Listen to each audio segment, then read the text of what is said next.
Rosh Hashana is coming up. Rosh Hashana is coming up. And that's certainly on the top of my mind. Okay? And probably with your Rebbe in the last couple of days, this has been on their mind as well. Right? Rosh Hashana is known as one of the high holy days. High and holy. Okay? One of the days of awe. It's known as one of the days of awe. That's another name of it, right? One of the days of awe. And it's an awesome day, Rosh Hashana. Rosh Hashana is an awesome day. Rosh Hashana is a day that Hashem judges everyone in the world for what's going to happen to them for the whole year.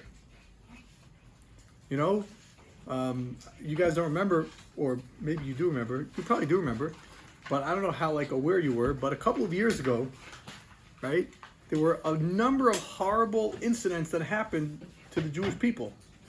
Right? Does anybody know about the Meron, about the people that died in Meron? There were a number of people that got killed in Meron. They got trampled to death, right? There was also a big apartment building in Florida that collapsed and killed a lot of Jewish people. Does anybody remember that? Okay, does anybody remember that? In Bell Harbor, Florida? Okay? That year, before Rosh Hashanah, people were particularly moved when they realized, when it dawned on them, that those horrible events, their friends, their family members that perished in those horrible events, it was all decided on the day of Rosh Hashanah. And there was a rabbi who was saying that if you could imagine, let's say the decree that God gave you, the decree that Hashem gave you on Rosh Hashanah, let's say it happened immediately. Right? Imagine. You just davened in shul, you davened Musaf, right? During Musaf, during the blowing of the shofar, that's when God is judging the world. And let's say, as you were walking out of shul, all of a sudden, all the decrees started happening immediately. Right? Right? This guy, as he's walking out of shul, his stockbroker comes over to him and says, "Hey, Jim, you know what's happening in the market?" And he's like, "Oh, I have no idea. You know, it's Rosh Hashanah." It's like, "Jim, your stocks are up 1,000%. You just made 10 times your money just now, last few minutes."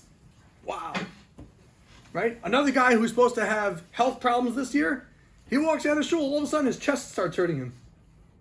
Another guy is supposed to be trampled to death, Rahman al-Islam, like those people that happened in Meron, he gets trampled on the way out of shul. Everybody's running to go to their meal, tramples him to death as he's walking out of shul. Could you imagine if that happened? Rosh Hashanah would have a whole different meaning, right? The problem is that it happens slowly over the course of the year. But when you realize that that's really what's happening, is that God is judging you right then. It takes on a whole different meaning. It takes on a whole different level of importance. Now the question is, okay, we want God to judge us properly. We want God to judge us well, for a good year, for happiness and success in all areas. We want God to judge us this year, that we should have an open heart to be able to learn, to be able to grow, to be able to understand things. So what should we do? So it could be that your rabbis were talking to you about this.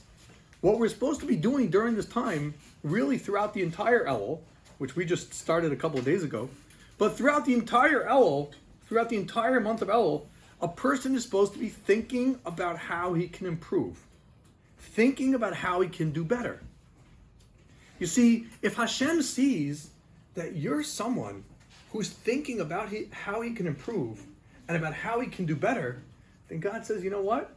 He might not be such a great guy right now, but I see he's on the right path. He's on the right path. So he's going to get there. So I'm going to judge him. I'm going to think of him as being a righteous person. Even though he's not there now, but he will get there. And look, I see he's taken certain steps. He's done certain things to be able to get better. Many years ago, I heard the story from a rabbi, I think it was from the rabbi in Texas himself, okay, who had the very, very high honor and privilege to have one of the greatest Gedolim, one of the greatest rabbis in the world at that time, one of the greatest rabbis to visit his house, stayed by his house in Texas. Okay, this great rabbi stayed by his house in Texas. And his son, came over to the rabbi to get a blessing from him. And his son, all on his own, his little son, who I think he was about 6 or 7 years old, asked the rabbi. He was very moved. He was very inspired, right? His son sees this great big rabbi's coming with the rabbi's assistants, and it's a whole big thing. And he sees how this man, he's so pious, he's so religious. And this little boy, 6 or 7 years old, says to the rabbi, he says, "How do I become like you?" How cool is that? How cool is that?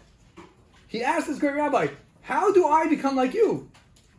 He's 6 years old, 7 years old, and he sees this great rabbi, and he wants to become like this big rabbi.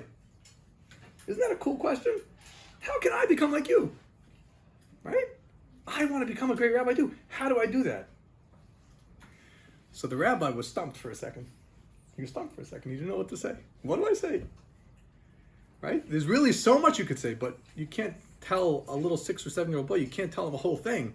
Well, I have a whole plan for you. It's a 49-step process, and this is what you have to do. It's not going to do anything. But obviously, this boy wants to do something. He wants to become a great rabbi. What should I tell him? The rabbi stops for a few minutes, and he's thinking. And then he answers. He says, "You want to become like me?" He says, "I'll tell you what to do. Think before you open your mouth. Think before you speak. Before you speak, think about what you're about to say." I told this story. I was very excited about the story. I told the story to my brother-in-law, who's learning in Lakewood now. I told the story to him, and he got so upset. He said, "I hated it when I was a kid and people would tell me to think before I acted or think before I speak. Think about what? What am I supposed to be thinking about?" He said, "I remember being a little boy in school and they would say, 'Think before you act,' little Covey. Think before you act." And he would say, "What am I supposed to think about?" And there's nothing going on in my head, right? If I would tell you, "Think before you speak," you would stop, your mind would be blank, and then you would speak. What are you thinking about, right? It's a good question. It's a good point. Think before you speak. For older people, as you become more sophisticated, maybe you understand different things to think about. But what am I supposed to think about? Right? Think before you speak, but what am I supposed to be thinking about? Think about what I'm about to say.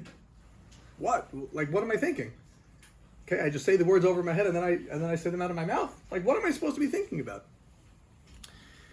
A little over 2 weeks ago, there was a great rabbi that passed away. Does anybody know who I'm referring to? We'll put this out there as a trivia question. Do you know who I'm referring to? A little over 2 weeks ago, a great rabbi that passed away. Anybody? Chaim, do you know? Do you think you know? Maybe Avram. Anybody? Okay, so he's not such a well-known rabbi because he's not like world famous. You know Camille? Yosef Chaim? Nope, not to know. Yosef Chaim. I don't know about Yosef Chaim. I'm thinking about someone else. But there was a great rabbi that passed away a little over 2 weeks ago. His name was Rav Aaron Schechter. He was very famous. Amongst certain people. But he was a great rabbi who stayed within his yeshiva, and he learned in his yeshiva from the beginning of his life until he died. How old was he when he passed away? How old was he? He was very old, certainly like upper 90s, maybe even 100. He was very, very old, and he basically, when he was a young man, he was born in America, grew up in America. He joined Yeshiva Chaim Berlin, and he basically just stayed in Yeshiva Chaim Berlin for his whole life. And he learned it. He became a great rabbi. So he was very well known amongst the people in Yeshiva Chaim Berlin, obviously. And his students went out and they affected other people and they became rabbis. So that's how he became known to the world. But people outside of his yeshiva, didn't really have much to do with him. I heard a number of people, they were talking about this great rabbi. And they were saying something that he would always say. And I heard this from 4 different people. 4 different students of his. They said over pretty much the same exact thing, that they were trying to explain to people what he was all about. They said over pretty much the same exact thing. And you want to hear what they said? They said that Rav Aaron Schechter, he would say, and he would encourage people, speak constructively, not destructively. Let me just repeat that. Speak constructively, not destructively. When you speak, when you use your mouth, Don't talk in a destructive fashion. Don't talk in a down, negative, bad way. Speak constructively. Two people could walk into a room, see the same exact thing, and speak about it differently. Right? Before, when we were starting the Erev Shabbos program, right, I didn't see Rabbi Jacoby come in before, but let's say Rabbi Jacoby came in before, and he comes in, and he sees the room is not set up, the kugel's not here, the serving spoon's not here, nothing is set up. Right? So some people would say, gosh, nothing's set up. This happens all the time. Oh man, this is so bad. That's not what Rabbi Jacoby did. He may not have even walked in the room, but I know what he did was he went to the kitchen to get a spoon to help start setting up. He took action to be able to figure out what you could do to help the situation. And Rabbi Schechter, with his brilliance and his understanding of how people work, what he said is, speak constructively. When you walk into that room, don't talk about the problems. Don't talk destructively. Talk constructively. We need chairs. We need a table. We need plates. Talk about what could be done. Right? The way that a certain business consultant, the way that I heard him say it was, don't bring problems, bring solutions. It's the same idea. Talk constructively. Speak with your mouth constructively, not destructively. Don't look to destroy with your mouth what you see. Look how you can build with your mouth what you see. And this is such a piercing insight, because guess what? The way that you talk with your mouth becomes how you think.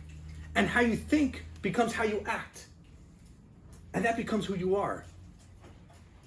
So you want to change? You want to become better?